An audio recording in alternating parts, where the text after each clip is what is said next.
Job, chapitre 20.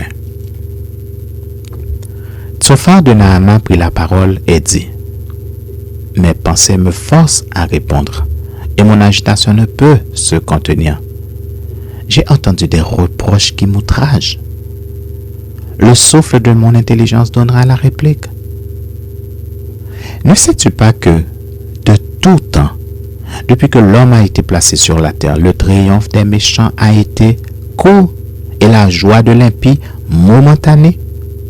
Quand il s'élèverait jusqu'aux cieux et que sa tête toucherait au nu, il périra pour toujours comme son ordure, et ceux qui le voyaient diront: Où est-il? Il s'envolera comme un songe, on ne le trouvera plus. Il disparaîtra comme une vision nocturne.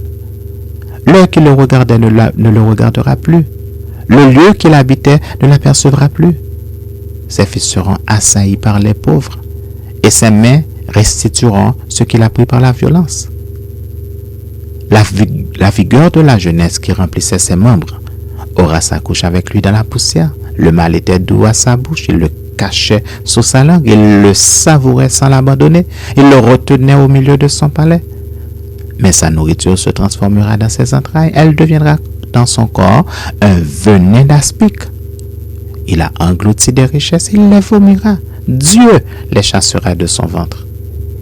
Il a sucé du venin d'aspic, la langue de la vipère le tuera. Il ne reposera plus ses regards sur les ruisseaux, sur les torrents, sur les fleuves de miel et de lait.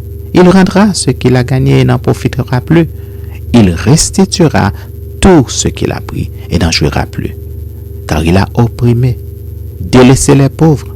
Il a ruiné des maisons et ne les a pas rétablies. Son avidité n'a point connu de borne, mais il ne sauvera pas ce qu'il avait de plus cher. Rien n'échappait à sa voracité, mais son bien-être ne durera pas. Au milieu de l'abondance, il sera dans la détresse. La main de tous les misérables se lèvera sur lui, et voici, pour lui remplir le ventre, Dieu enverra sur lui le feu de sa colère et le rassasiera par une pluie de traits.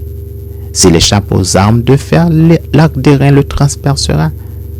Il arrache de son corps le trait qui étincelle au sortir de ses entrailles, et il est en proie aux terreurs de la mort. Toutes les calamités sont réservées à ses trésors. Il sera consumé par un feu que n'allumera point l'homme. Et ce qui restera de sa tente en deviendra la pâture. Les cieux dévoileront son iniquité, et la terre s'élèvera contre lui. Les revenus de sa maison seront emportés. Ils disparaîtront au jour de la colère de Dieu.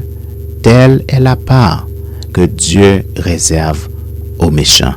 Tel est l'héritage que Dieu lui destine.